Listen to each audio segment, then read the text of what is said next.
우리가 오늘 1절을 보시면은 그때 분봉왕 헤롯이 예수의 소문을 들었다로 되어 있습니다. 분봉왕 헤롯.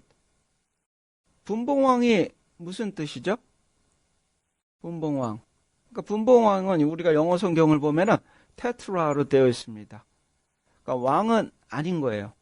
왕은 이제 king. 왕이 언제 이렇게 등장하냐면은 우리가 사도행전을 읽어보면은 바울이 변론을 할 때 아그리빠 왕이요. 그때는 이제 그 사람은 왕인 거예요. 왕, king, 아그리빠. 또 헤롯 대왕, 헤롯 이자의 아버지인 것이죠. 헤롯 왕도 왕 타이틀을 갖고 있었어요. 하지만 헤롯이 죽은 후에 세 아들이 헤롯의 관할 지역을 맡아서 담당하였는데 이 분봉왕 헤롯은 헤롯 안티파스인 것이죠. 갈릴리 지역을 맡아서 관할한 사람이었어요. 헤롯의 아들이죠. 또 헤롯의 아들인 아킬레우스는 사우스 지역, 그러니까 갈릴리 지역에서 남쪽 지역을, 유다 지역 쪽을 그가 관할하였고, 또 북쪽 지역은 헤롯 빌립이 관할하였던 것이죠. 그들 셋은 다 왕 타이틀을 얻지는 못했습니다. 자, 분봉왕 헤롯이 예수의 소문을 듣고 그 신하들에게 이르되 이는 세례 요한이라. 저가 죽은 자 가운데서 살아났으니 그러므로 이런 권능이 그 속에서 운동하는도다. 예수님의 그 소문을 듣고 이 분봉왕 헤롯이 이 침례 요한이 죽었다가 살아났다라고 얘기를 하고 있어요. 그러니까 뭔가 그가 guilty feeling이 있음을 우리가 알 수가 있는 것이죠. 두려운 것이죠. 근데 이 내용을 이제 3절서부터 마태는 기록하고 있는데요. 어떤 일이 있었는가 하면은, 자, 이전에 헤롯이 그 동생 빌립의 아내 헤로디아의 일로 요한을 잡아 결박하여 옥에 가두었다라고 되어 있습니다. 자, 이런 일은, 이 일에 대해서 우리가 마태복음을 읽었다든지 아니면은 복음서를 공부한 사람들이면은 많이들 내용을 들어봤을 것이에요. 헤롯 안티파스, 이 분봉왕 헤롯이 로마에 갔었을 때 자기 동생인 빌립의 집에 가게 되죠. 거기서 머물면서 빌립 아내와 어떻게 보면 눈이 맞았다라고 얘기할 수가 있는 것이죠. 뭐 꼬셨다기보다는 눈이 맞았어요. 눈이 맞아가지고 분봉왕 헤롯도 결혼한 상태고 또 그 빌립의 아내, 여기서 보면 이제 헤로디아로 나오고 있는데 이 헤로디아도 결혼한 여자인 것이죠. 또 자기 빌립의 동생의 아내이니까. 그런데 분봉왕 헤롯이 돌아와 자기 아내와 이혼을 하고 또 헤로디아를 아내로 맞아들입니다. 이 분봉왕 헤롯이 어느 지역을 담당하고 있었어요? 갈릴리 지역이라고 말씀드렸죠. 그 갈릴리 지역은 누가 사역을 하고 있었어요? 침례 요한이 요단강에서 침례를 주고 또 회개하라 얘기하면서 천국이 가까웠다 얘기를 하잖아요. 그러니 침례 요한이 가만히 있었겠어요? 계속해서 얘기를 했겠죠. 그의 잘못됨에 대해서. 그랬더니 우리가 3절을 읽어보면은 빌립의 아내 헤로디아의 일로 되어 있죠. 우리가 영어 성경을 보면은 for the sake of Herodias, 헤로디아를 위해서, because of Herodias, 헤로디아 때문에 침례 요한을 이 분봉왕 헤롯이 잡아들였다라는 것이죠. 우리가 마가복음 한번 읽어볼 필요가 있어요. 이 내용에 대해서 마가복음 6장 한번 보시죠. 6장. 마가복음 6장입니다. 자, 마가복음 6장 17절 한번 보세요. 마가복음 6장입니다. 신약성경 62페이지에 있죠. 자, 마가복음 6장 17절을 보면 전에 헤롯이 자기 동생 빌립의 아내 헤로디아에게 장가든 거로 이 여자를 위하여 사람을 보내어 요한을 잡아 옥에 가두었다라고 되어 있죠. 이 여자를 위하여. 그러면서 마가는 19절에 보면은 헤로디아가 요한을 원수로 여겨 죽이고자 하였으되 하지 못한 것은 헤롯이 요한을 의롭고 거룩한 사람으로 알고 두려워하여 보호하며 또 그의 말을 들을 때 크게 번민을 느끼면서도 달게 들음이러라. 그러니까 우리가 마태복음에서는 마가가 쓴 그런 내용이 빠져 있는 것이죠. 자, 헤로디아의 일로보다는 헤로디아를 위하여 헤로디아가 강력하게 침례 요한을 잡을 것을 요청했다는 것이죠. 그래서 분봉왕 헤롯은 요한을 결박하여 옥에 가두었으니 이는 요한이 헤롯에게 말하되 당신이 그 여자를 취한 것이 옳지 않다 하였습니다. 헤롯이 요한을 죽이려 하되 민중이 저를 선지자로 여김으로 민중을 두려워하더니 마침 헤롯의 생일을 당하여 헤로디아의 딸이 연석 가운데서 춤을 추어 헤롯을 기쁘게 하니 헤롯이 맹세로 그에게 무엇이든지 달라는 대로 주겠다 하거늘 그가 제 어미의 시킴을 듣고 가로되 세례 요한의 머리를 소반에 담아 여기서 내게 주소서 하니라. 우리가 여기서도 그가 제 어미의 시킴을 듣고 영어 성경을 보면은 prompt by herself로 되어 있어요. 그러니까 by her mother로 되어 있죠. 그러니까 이것이 헤로디아가 플랜한 것임을, 그러니까 즉각 그 어미의 시킴을 듣고 얘기를 했다는 거죠. 세례 요한의 머리를 담아 주소서 한 내용이 그냥 갑자기 생각이 나서 즉흥적으로 이루어진 것이 아니라 계획에 의해서, 헤로디아의 계획에 의해서 이것이 다 연출되고 진행이 되었음을 성경이 얘기하고 있는 것이죠. 즉각 그가 제 어미의 시킴을 듣고 얘기를 했다라는 거죠. 세례 요한의 머리를 소반에 담아 내게 주소서 하니 왕이 근심하나 자기의 맹세한 것과 그 함께 앉은 사람들을 인하여 주라 명하고 사람을 보내어 요한을 옥에서 목베어 그 머리를 소반에 담아 그 여아에게 주니 그가 제 어미에게 가져가니라. 요한의 제자들이 와서 시체를 가져다가 장사하고 예수께 고하니라. 자, 세례 요한의 침례 요한이 목베임으로 죽임을 당했습니다. 그 소식을 예수님께서 들은 것이죠. 접한 것이에요. 얼마나 예수님의 마음이 아프셨겠어요.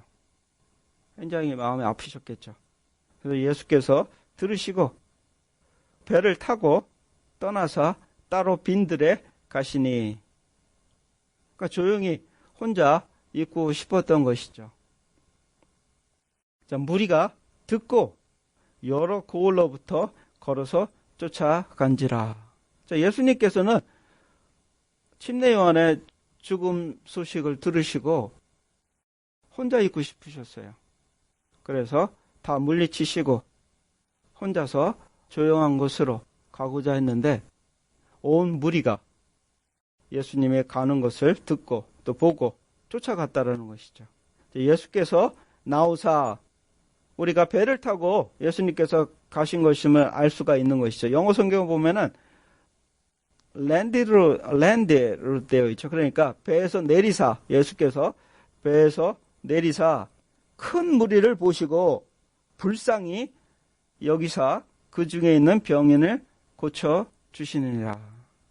그러니까 혼자서 예수님께서 조용한 곳에 가서 계시고 싶으신데 벌써 이미 큰 무리가, 우리가 나중에 알게 되는데 이 무리가 어느 정도 되는가 하면 여자와 아이를 제외한 5천 명이었어요. 그러니까 한 몇만 명 되는 거죠. 한 2만 명 되는 큰 무리가 벌써 예수님이 배에 도착하시기 전에 기다리고 있는 것이죠.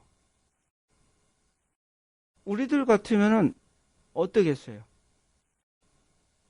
내가 조용히 좀 쉬고 싶은데 사람들이 와서 막 내게 부탁을 하는 거죠. 요청을 하고. 그러면은 막 화도 나고 짜증도 나고 그러겠죠.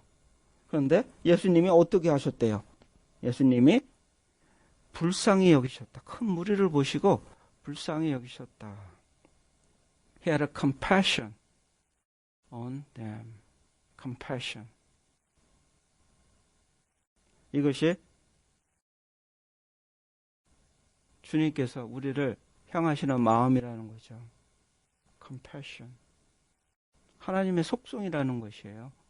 하나님의 속성. 하나님의 속성이 뭐예요? 하나님께서 모세가 두 번째 돌판을 들고 시내산에 올라가셨을 때 하나님께서 자신에 대해서 밝혀주세요. 모세 앞에서. 하나님이 어떤 분이라고 밝히세요? 여호와라 여호와라 나는 자비롭고 은혜롭고 노하기를 더디하며 인자와 진실함이 충만한 여호와로라 라고 말씀해 주시잖아요.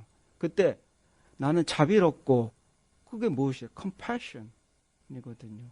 바울도 로마서를 통해서 뭐라고 얘기해요? 하나님에 대해서 고린도 후서 1장에 보면은 위로의 아버지라고 그러거든요. Father of compassion.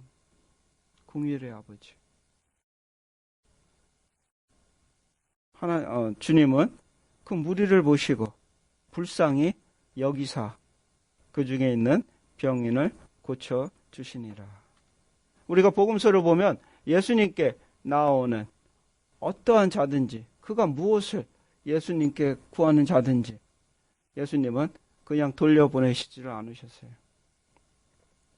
다 채워주시고 또 불쌍히 여기사 고쳐주셨죠. 그 이유가 He has compassion. 주님께서는 compassion을 갖고 있다는 것이에요. compassion. 제가 유튜브를 봤어요. 유튜브를 한번 유튜브 좋아해요. 제가 유튜브 보는 거 좋아하고 유튜브를 봤는데 고양이 엄마와 새끼가 아픈가 봐요. 새끼가 아파가지고 이 고양이가 조그마한 새끼를 데리고 병원으로 왔어요. 사람이 있는 병원으로. 그 사람이 어떻게 해요? 불쌍히 여기서 고양이를 이렇게 치료해주고 하잖아요. 우리 눈에 우리가 형제를 바라보았을 때 컴패션, 그런 컴패션에 안 느낄 수 있어요. 못 느낄 수가 있어요. 하지만 하나님의 눈에서 하나님이 바라보는 우리를 향한 그 시선에서 하나님은 우리를 어떻게 창조하셨어요? 우리가 창세기를 쭉 공부하면서 마태복음이랑 같이 공부하고 있는데 수요예배는 창세기를 공부하는데 하나님이 여섯째 날에 우리 인간을 사람들을 어떻게 창조하셨어요? 하나님의 형상으로 창조하시고 그냥 다른 창조물들과 같이 내버려 두셨어요? No, 아니죠. 어떻게 하셨어요? 우리 인간은 에덴 동산을 지으시고 누구를 위해서? 우리를 위해서, 사람을 위해서 에덴 동산을 지으시고 그들을 거기에 놓으셨다라고 되어 있어요. 그것이 하나님이 우리를 향한 마음이라는 거죠. 우리를 향한 마음은 그만큼 사랑이 넘친다라는 것이에요. 하나님이 우리를 보시는데 주님께서 우리를 보시는 그 마음, 정말 인간을 처음에 만드셨었을 때 너무나도 기쁘고 즐겁고 교제하는 것이 그리하여 그들을 위해서 에덴 동산에다 놓았는데 하나님이 원하시는 그 우리의 모습은 병이 들고 배고프고 아프고 뭐 그런 것이 아니었거든요. 하나님이 원하시는 것은 정말 우리가 기뻐하고 즐거워하는 것이었는데 병이 들고 배고프고 힘든 사람들이 주님 앞에 온다는 거죠. 주님의 마음이 어떻겠느냐는 얘기예요. 제가 말씀드리고자 하는 것은 has compassion. 너무 불쌍히 보신다는 것이죠. 너무 불쌍해. 그것이 우리를 향한 하나님의 마음이라는 것이에요. 우리가 정말로 아래를 내다보았을 때 이 동물들이 우리에게 찾아와서 먹을 거를 달라고 막 그런 모습을 보면은 컴패션이 막 느껴져 가지고 막 불쌍하다 하는 것처럼 하나님이 우리를 보실 때 우리가 힘들어하고 배고파하고 병들어 갔었을 때 has compassion, 우리를 향한 마음이라는 거죠. 그래서 주님은 절대로 어느 누구도 주님께 찾아왔었을 때 그냥 돌려보내지 않으세요. Because that's his character. 하나님의 속성이라는 것이. 어떤 속성? 우리를 향한 속성이에요, 그것이. 자, 저녁이 되매 제자들이 나와 가로되 이곳은 빈들이요 때도 이미 저물었으니 무리를 보내어 마을에 들어가 먹을 것을 사 먹게 하소서.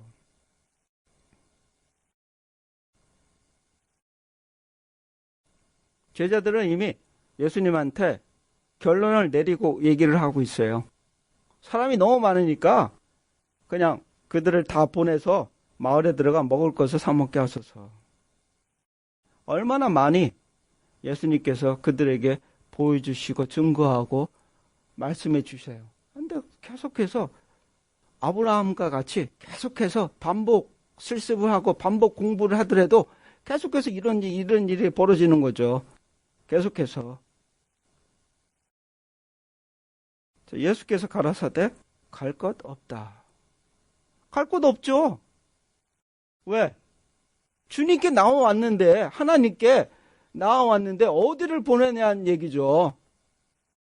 예수님이 말씀하셨잖아요. I'm the way, truth and the life. 내가 길이요 진리요 생명이다라고. 하나님이 솔루션이라는 거죠. 주님께서 솔루션인데 어디로 이 사람들을 나한테 왔는데 어디로 보내느냐는 얘기예요. 갈 곳 없다. 제자들은 자기들 생각에 그렇게 주님한테 훈련을 받고 경험을 하고 또 권능까지 받아서 귀신을 쫓아내며 그런 큰 권능을 행한 그들이지만 계속해서 깜빡깜빡 하는 거죠. 그 믿음이 아브라함이 자기의 독생자 아들 이삭을 바치기 그 때까지 그런 믿음까지 못 올라오는 거죠. 주님께서는 갈 것 없다. 여기서 가나의 혼인잔치에 마리아의 모습이 떠올랐어요. 가나의 혼인잔치는 이들이 이미 그 기적을 경험하였을 때거든요. 제일 첫 번째 주님께서 기적을 행한 것이 가나의 혼인잔치에서 물이 포도주가 되게 한 사건이죠. 혼인잔치에 포도주가 떨어졌어요. 난리가 난 것이죠. 아주 큰 문제 중에 문제가 생긴 거예요. 그런데 마리아가 예수님께 찾아와서 뭐라고 얘기를 해요? 포도주가 떨어졌느니라. 그 말밖에 안 해요. 예수님께서는 여자요, 이것이 도대체 나랑 무슨 상관이 있습니까? 아직 내 때가 되지 아니하였나이다. 그런데 마리아는 예수님한테 얘기도 안 해요. 종들에게 얘기를 하죠. 무엇이든지 시키는 대로 다 하라라고 그냥 문제만 들고 가는 것이에요. 문제만. 왜? 예수님이 해결책이니까 솔루션이기 때문에. 근데 그것을 목격한 제자들이거든요. 근데 제자들은 자신들이 결론을 내서 이렇게 하십시오라고 얘기를 해요. 너무나도 어처구니가 없고 정말 막무가내인 것이죠. 어떠한 문제든지 예수님께 들고 가십시오. He is the final solution. 그분은 우리를 절대로 그냥 돌려보내지 않으세요. 주님은. 주님께만 가면 되는 것이에요. 뭐든지 주님께만 가면은 돼요. 그리고 제자들처럼 이렇게 해가지고 솔루션을 제시할 필요도 없어요. 주님한테는. 왜? 우리가 도대체 뭔데 솔루션을 제시를 해요. 문제만 그냥 주님 앞에 내려놓고 던져놓으면은 주님께서 우리의 문제를 해결해 주신다는 거죠. 자, 갈 것 없다. They do not need to go away. 너희가 먹을 것을 주어라. 오히려 주님께서는 챌린징, their faith. 그들의 믿음을 오히려 시험하시죠. 너희가 주어라라고 얘기하세요. 왜 그들을 보내느냐? 그랬더니 우리가 다른 복음서를 보면 빌립이 뭐라 그래요? 빌립이 그래요? 그러면은 200데나리온의 떡을 사더라도 부족합니다 라고 얘기를 해요. 빌립이. 네. 그러면서 여기 제자들이 가로되 여기 우리에게 있는 것은 떡 5개와 물고기 2마리 뿐이니이다. 안드레가 이제 아이가 갖고 있는 것을 갖고 온 것이죠. 주님한테 이것밖에 없습니다. 이것뿐이니이다. 자, 가라사대 그것을 내게 가져오라. 왜 주님께서는 그것을 내게 가져오라 말씀하셨어요?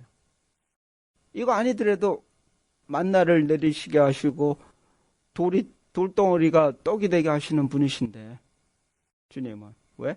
Why? 그것은 우리의 리소스를 가지고 우리가 갖고 있는 것을 가지고 기적을 행하신다는 것이죠. 그것을 보여주기 위해서 그것을 내게 가져오라 하시고 무리를 명하여 잔디 위에 앉히시고 떡 5개와 물고기 2마리를 가지사 하늘을 우러러 축사하시고 떡을 떼어 제자들에게 주심에 제자들이 무리에게 주니라. 우리의 리소스를 가지고 주님께서는 기적을 행하시면서 또한 우리를 사용하신다라는 것이죠. 제자들을 사용하시는 것은. 자, 다 배불리 먹고 남은 조각을 12바구니에 차게 거두었다. 먹은 사람은 여자와 아이 외에 5,000명이나 되었더라. 여기서 성경은 무엇을 얘기를 하고 있어요? 다 배불리 먹고 남은 것이 12바구니에 가득 찼다. 무엇을 얘기를 해요? 성경이 얘기하고자 하는 것이 하나님께서는 우리가 구할 때 God is not stingy 라는 것이죠. 인색한 분이 아니라는 것이에요. 하나님은 절대로 하나님은 인색한 분이 아니시다라는 것이에요. 주님께서도 누가복음을 통해서 분명하게 말씀하셨죠. 주라 그리하면 너희에게 후이되어 안겨주리니. 어떻게 해서 안겨주신대요? 누르고 흔들어 차고 넘치도록 하여 너희에게 안겨주리라. 그분이 하나님이시라는 것이죠. 에베소서의 3장 20절에 바울은 하나님에 대해서 주님에 대해서 뭐라고 얘기를 해요? 너희에게 구하는 것과 너희가 생각하는 것에 abundantly 차고 넘치도록 해서 주실 그다. 주님을 설명하기를 그렇게 설명해요. 우리가 무엇을 요구하든지 하나님께서 우리에게 응답하실 때 그냥 찔끔찔끔 주시는 분이 아니라 차고 넘치도록 하여 주시는 분이시다라는 거죠. 그것을 설명하고 있어요. 근데 이것도 우리가 경험을 해봐야 해요. 경험을. 정말 주님이 이렇게 주시는 분인가? 차고 넘치도록 흔들어 차고 넘치도록 해서 주시는 주님이십니다. 이거는 우리의 경험을 통해서도 알 수가 있어요. 하나님은 그러하신 분이세요. 왜 하나님이 스tingy세요? No, 절대로. 하나님은 모든 것을 다 가지신 분이 아주 큰 빌리언에어보다도 더 많은 사람이 무슨 선물을 할 때 찔끔 줘요? No, 그렇지 않다는 것이에요. 하나님은 차고 넘치도록 해서 우리에게 주시는 분이세요. 자, 예수께서 즉시 제자들을 재촉하사 자기가 무리를 보내는 동안에 배를 타고 앞서 건너편으로 가게 하셨다. 제자들을 즉시 재촉하셨어요. 예수님께서. Why? 왜? 예수님께서는 제자들을 막 빠르게 서둘러서 배를 태워서 보내셨어요. Why? 그 다음 절 보면은 기도하러 가시죠. 기도하기 위해서 막 예수님께서 막 서둘러가지고 재촉하면서 그것 막 따로 막 물이랑 떨어지게 하고 막 보내세요? No. 물론 그럴 수도 있겠죠. 기도가 막 하고 싶어서. 그런데 우리가 요한복음을 읽어보면은 여기에 대한 이유가 잠깐 나와 있어요. 요한복음 6장을 보세요. 요한복음 6장 14절.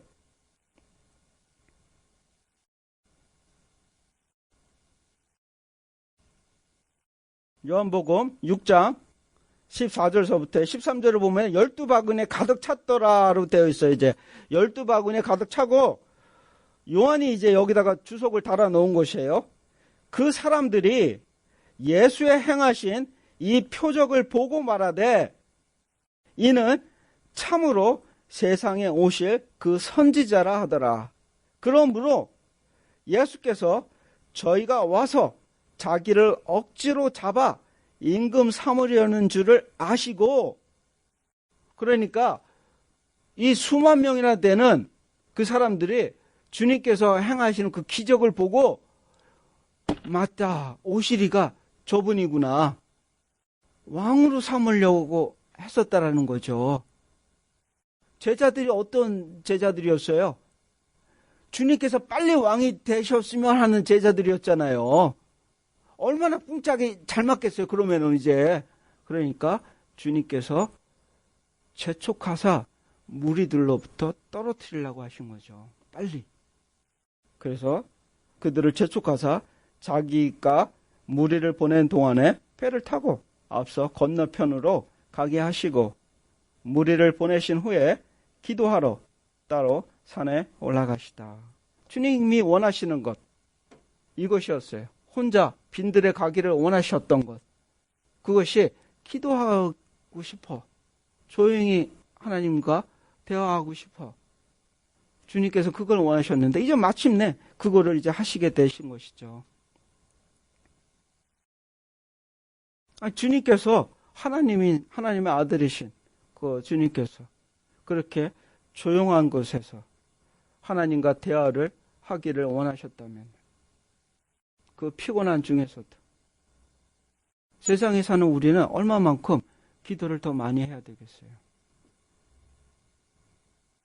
기도는 우리에게나 주님께서 보여주시는 것 같이 주님에게도 산소와 같은 것이에요. 기도는. 믿는 우리에게 있어서는 기도는 산소와도 같은 것이다.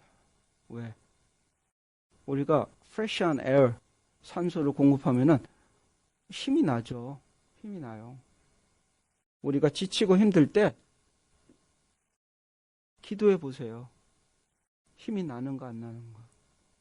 내게 어려운 일이 닥쳤을 때, 내 마음이 무거울 때, 내 마음에 평강이 없을 때 기도해 보세요. 이사야서에 보면은 뭐라고 얘기하고 있어요? 오직 여호와를 앙망하는 자는 새 힘을 얻으리니 독수리가 날개쳐 올라감 같으며 다른 박질하여도 피곤치 아니하고 걸어도 곤비치 아니하리라. 여호와를 앙망하는 자, 여호와에게 이렇게 기도하는 자, 여호와와 함께 호흡하는 자, 여호와와 함께 하나님을 늘 묵상하는 자, 그러한 자에게는 새 힘을 얻으리라. 이것이 하나님의 약속이고 말씀이거든요. 자, 산에 올라가시며 또 저물매 거기에 혼자 계시더니 배가 이미 육지에서 술이나 떠나서 좀 멀리 떨어졌다는 것이죠. 이제 육지에서 바람이 거스리므로 물결을 인하여 고난을 당하더라. 제자들은 어떠한 어떠했어요? 예수님의 명령에 의해서 배를 타고 건너가는 제자들이었어요. 그런데 어떤 일이 일어났어요? 바람이 거슬림으로 물결을 인하여 고난을 당하고 있었어요. 분명히 예수님의 명령에 의해서, 예수님에 의해서 가고 있던 그들에게도 고난이 찾아왔다는 거죠. 그러니까 말씀을 믿고 의지하며 살아가고 있는 우리에게도, 우리 삶에서도 순풍만이 있는 것이 아니다라는 거죠. 우리에게도 환난이 있다. 예수님도 분명하게 말씀하셨잖아요. 너희가 세상에서 환난을 당하나 담대하라. 내가 세상을 이겼노라. 베드로는 뭐라고 얘기를 해요? 베드로 전서 4장 12절에 너희를 실현하기 위해서 오는 불시험을 이상한 일 당하는 것처럼 이상히 여기지 말라. 왜요? 그리스도의 고난에 참여하는 것으로 즐거워하라라고 얘기를 해요. 그래야 하면 주님께서 영광 가운데 나타나실 때 너희의 기쁨을 더하리라. 이러한 불시험도 우리를 위해서 오는 거라는 거죠. 우리가 이 땅에 살면서 편안하게만 살아가는 것이 아니라 때로는 하나님에 의해서 우리의 믿음을 세워주기 위해서 이런 환난과 어려움이 온다라는 거죠.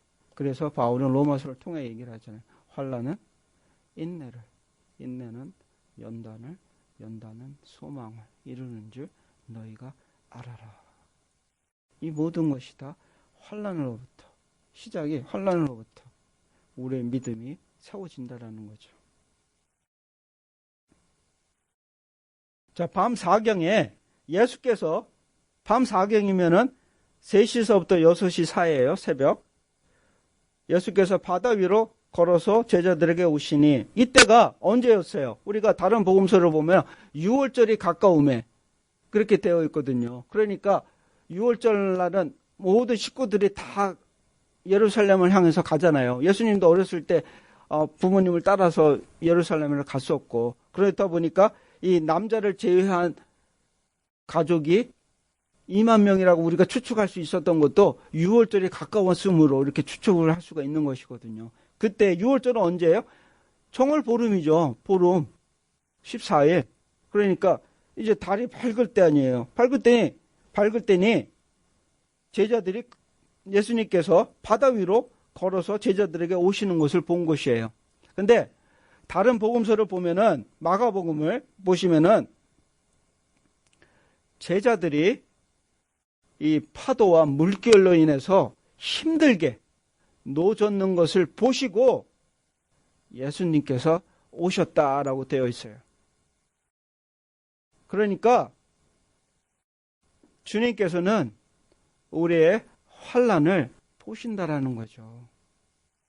우리가 겪고 있는, 이 세상에서 겪고 있는 이 환난을 보신다라는 것이. 보시고 가만히 있어요? 그렇지 않다라는 거죠. 오신다라는 것이에요. 우리를 위해서. 하나님께서 보신다. 우리가 창세기를 공부해서 아시겠지만 얼마 전에 우리가 배웠었죠. 부에 라헤로이. 어떤 일이 일어났어요? 부에 라헤로이. 그 우물가에서 하갈이 사라에게 쫓겨서 도망을 갔죠. 애를 뺀 상태에서. 그랬을 때 통곡하고 하나님께 묻는데 어떤 일이 일어났어요? The angel of Lord, the God.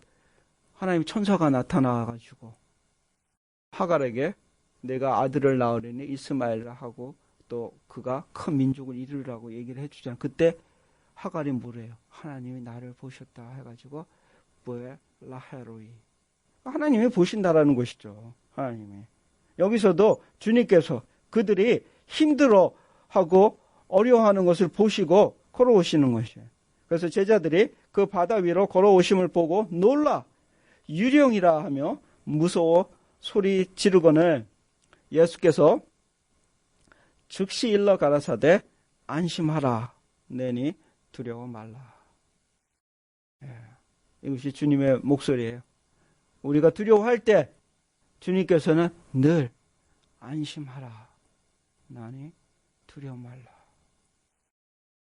얼마나 위로가 되겠어요. 얼마나. 이사야서에서 너무나 좋아하는 구절이죠. 하나님께서 뭐라고 말씀하세요? 두려워 말라 내가 너와 함께함이니라. 두려워할 때 주님의 음성을 들으시기를 바랍니다. 주님께서는 늘 우리에게 말씀하세요. 두려워 말라. 자, 베드로가 대답하여 가로되 주여 만일 주시거든 나를 명하사 물 위로 오라 하소서. 이것이 베드로예요. 즉흥적으로 그냥 바로 나서는. 그랬더니 오라 하시니 베드로가 배에서 내려 물 위로 걸어서 예수께로 가되. 할렐루야. 예? 믿음이 무엇이에요? 믿음은 바라는 것의 실상이요 보지 못하는 것의 증거니라. 선진들이 이로써 증거를 얻었느니라. 그 믿음장에서 첫 출발이 믿음에 대한 정의를 내리고 시작을 하잖아요. 그러면서 쭉 믿음의 선진들에 대해서 얘기를 해줘요. 제가 그때 말씀드렸죠. 믿음이 무엇이라고? 바라는 것에, 믿음은 바라는 것의 실상이다라고 되어 있죠. 그 실상이 무엇이에요? Hoping hard? 베드로가 무리를 걷고 싶어서 막 호핑하는 거예요. 막 호핑 hard 해가지고, 희망으로 막 부풀어 있어가지고 무리를 걸었어요. 베드로가 지니한테 막 부탁을 해가지고 지니가 나타나서 무리를 걸었어요. No. 믿음은 무엇이라고 그랬어요? 하나님 말씀에 response 하는 것이 믿음이라고 그랬죠. 예수님께서 뭐라고 하셨어요? 오라! 베드로가 여기에 반응을 한 것이죠. 오라! 그 말씀에.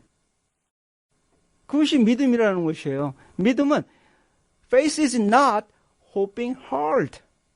막 우리가 바라가지고 어느 목사님이 얘기하는 것처럼 막 바라라. 그것을 바라고 갈망하라. 어렸을 때 대통령이 되겠다고 갈망하라. 그러면은 뭐 된다. 천만에. 그것은 믿음이 아니라는 것이에요. 믿음은 베이스가 어디에 있어야 돼요? 하나님 말씀에. 주님께서 얘기하시죠. 오라. 여기에 베드로는 반응한 것뿐이에요.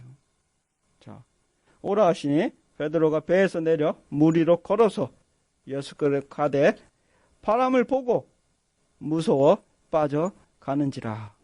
잘 가던 베드로가 고개를 살짝 돌렸어요. 바람 때문에.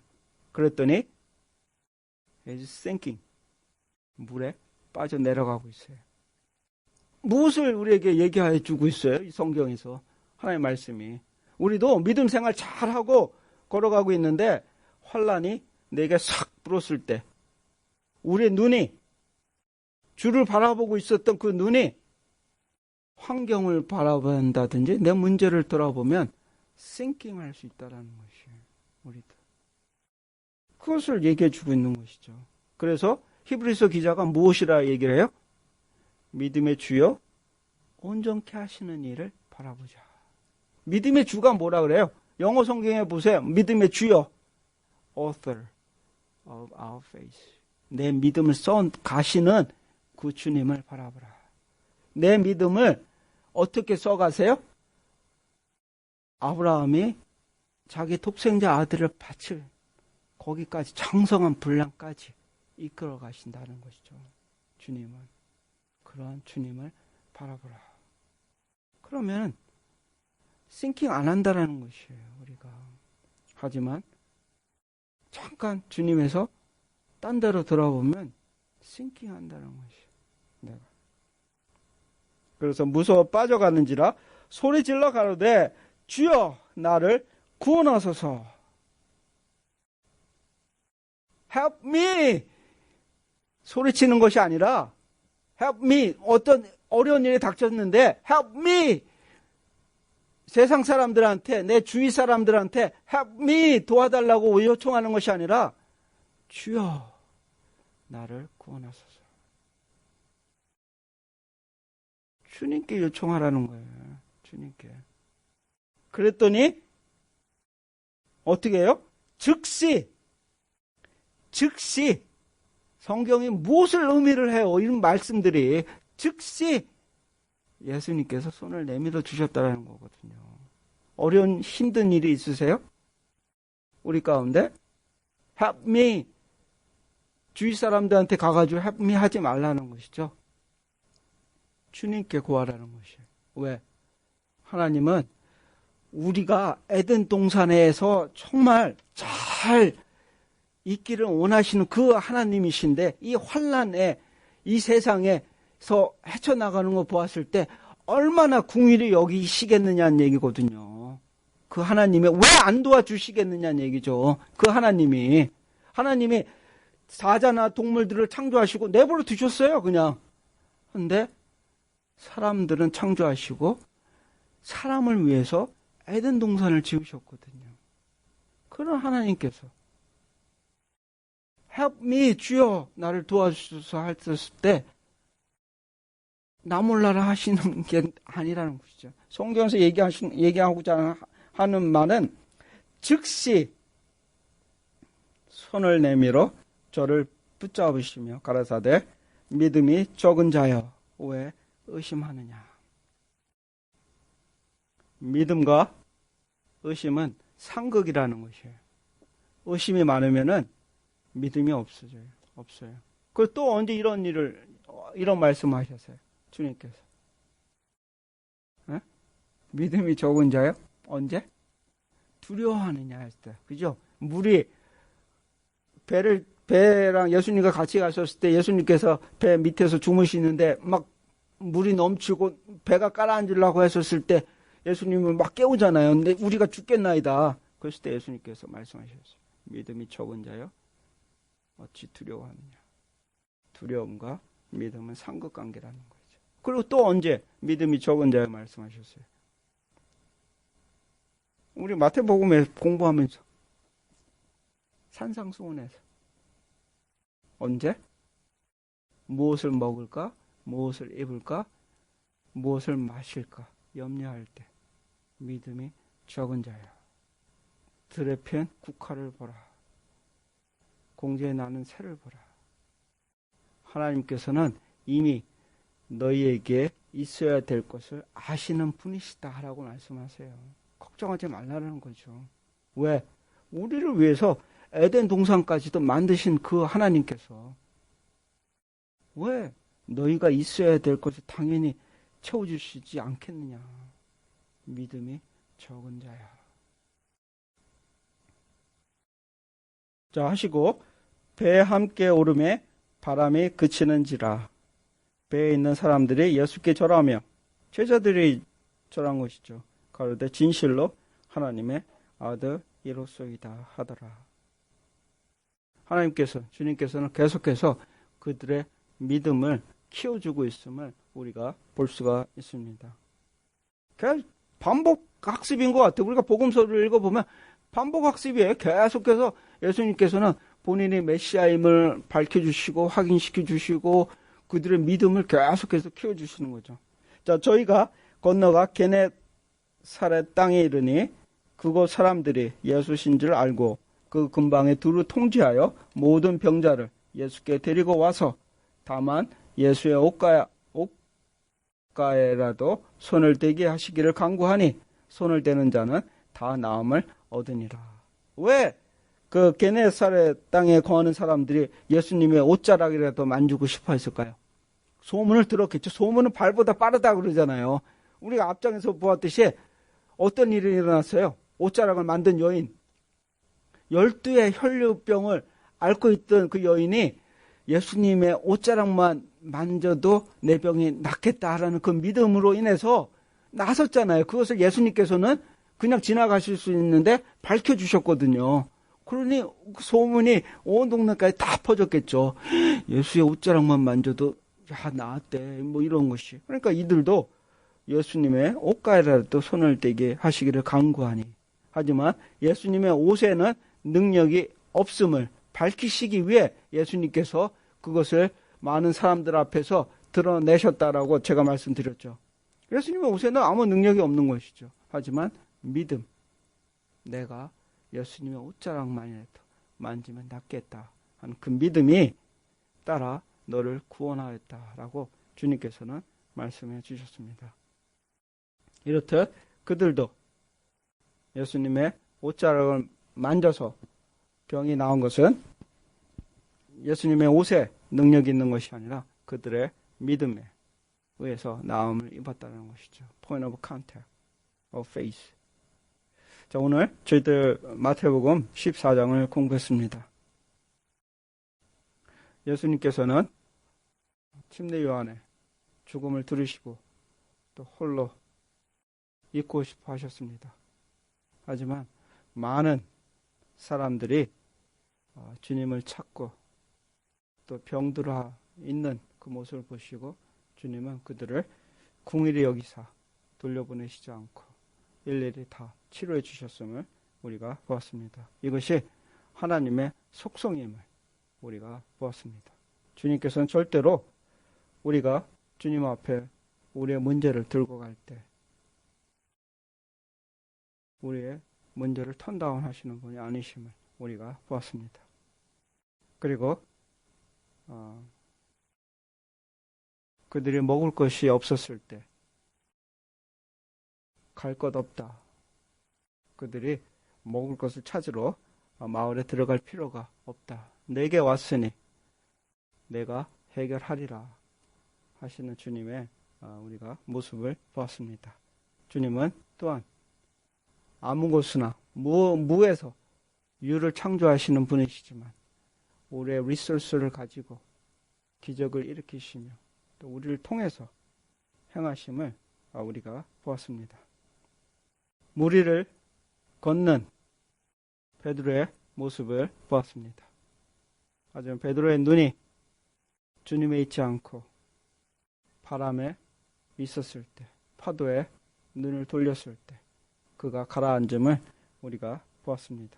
주님께서는 베드로에게 말씀하셨죠. 믿음이 적은 자여 왜 의심하는가. 자, 믿음은 hoping hard가 아님을 우리가 들었습니다. 믿음은 주님의 말씀에 반응하는 것임을 우리가 보았습니다. 우리도 하나님의 말씀에 의지하며 또 하나님의 말씀에 반응하며 무엇이든 주님 앞에 문제를 들고 가기를 기도합니다. 주님께는 작은 문제나 아주 큰 문제나 다 아무 문제가 아닌 것이죠. 나한테는 이것이 큰 문제이고 나한테는 이것이 조그마한 문제이지만 주님한테는 일괄적으로 다 똑같은 그냥 하나의 문제라는 것이에요. 그러기에 우리가 아주 사소한 것, 작은 것까지도 주님 앞에 들고 가서 주님께 내려놓고 또 평안을 얻으시는 성도님들 되시기를 기도합니다.